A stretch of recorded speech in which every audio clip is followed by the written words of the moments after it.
Well, the head of the CIA says the U.S. is confident China is considering providing lethal weapons to Russia.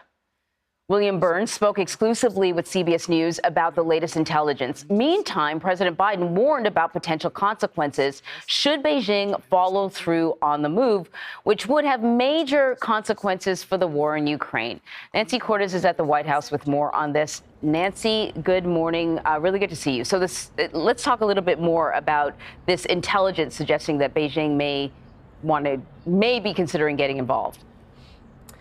Right. Well, the CIA director told CBS News that the agency is beginning to gather intelligence, Anne-Marie, that suggests that China is considering providing weapons to Russia. Now, he didn't share the source of that intelligence, but he said that U.S. officials are coming forward now and going public with this information in a bid to deter Chinese officials from going any further. We remain seriously concerned should China provide lethal equipment to Russia. CIA Director William Burns told Face the Nation moderator Margaret Brennan that the U.S. has not seen evidence that China has actually shipped any weapons to Russia yet. I think the Chinese are also trying to weigh the consequences. President Biden made it clear last week what would happen if the Chinese crossed that line. We impose severe sanctions on anyone who has done that. As the war grinds on past the one-year mark with no end in sight, Ukrainian President Volodymyr Zelensky and some allies are pushing the president to send new weapons, including F-16 fighter jets.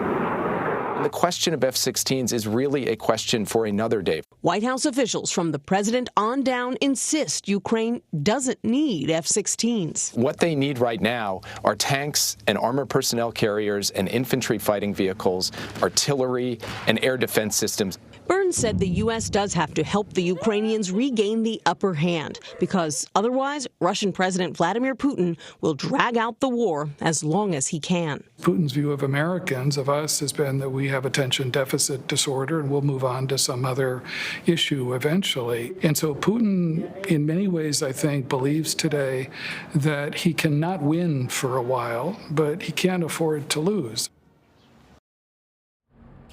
Well, questions and concerns still loom about China's intentions. Another major world power is planning to provide new assistance to Ukraine. That is Saudi Arabia. The kingdom's foreign minister made a surprise trip to Kyiv yesterday, Anne-Marie. That is really surprising. That one caught me off guard. That's interesting news. So we're hearing that Ukraine's President Zelensky says that he wants to talk to Xi Jinping. We're hearing that perhaps even President Biden may want to talk. I'm curious about the approach to China, though. Are we talking about a stick or a carrot? Right now, what we're seeing is a big red flag coming from this administration, and we've seen it over the past week and a half or so. It's been very interesting to watch this strategy unfold, Anne-Marie. The president, his top advisors, the Secretary of State, all coming out and saying, if China does provide lethal aid, as our U.S. intelligence now suggests it may, that would be a major problem. They're urging China not to do it. Now, they haven't really, they've suggested that they were going to give us, some insight into what this intelligence actually looks like, where they are getting this. So far, that hasn't happened. And it didn't happen with the CIA director either. But they feel at this point that the warning alone might have the desired effect of making Chinese officials sort of think twice about whether they want to go ahead and take this step now that the entire world is aware that they're considering it. Former Secretary of State Condoleezza Rice actually spoke on Face the Nation yesterday about the progression of the conflict. I want to play some of what she said. The one thing we know is that this war keeps evolving, and you have to try to evolve a little bit ahead of it. So you think President Biden's being a little too hesitant? Well, I don't know internally. We have issues with stockpiles. We have issues with our own defense capabilities, because I don't think anybody expected to be fighting a land war in Europe. Right. And so I have some sympathy for that. But to the degree that that can be accelerated, I think it will help, because I think we have to get away from the phrase time is on the Ukrainian side. So, Condoleezza Rice sort of expressing the fact that there are many, many factors that go into this decision making. That being said, the White House has critics on both sides. People who say, President Biden has not moved fast enough and sort of used the influence over NATO to get those countries to move faster. And others saying, hold your horses. How much money are we going to spend in Ukraine? How is the White House responding to critics?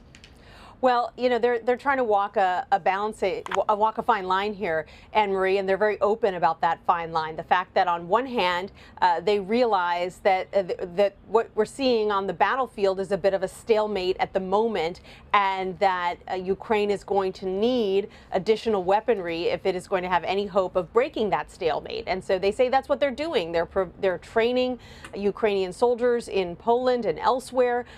They're providing new tanks. The Germans are providing new tanks. They say they are giving the Ukrainians what they need. The problem is that what the U.S. has determined the Ukrainians need and what the Ukrainians think the Ukrainians need is different. And you've got Volodymyr Zelensky saying what we really need is F-16s. The president is clearly very reluctant to take that step right now.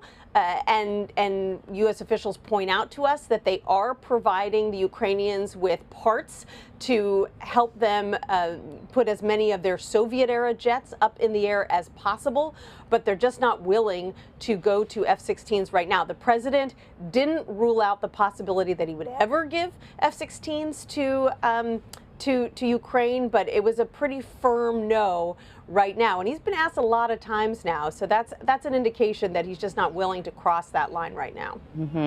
Nancy Cordes, thank you very much. You're welcome.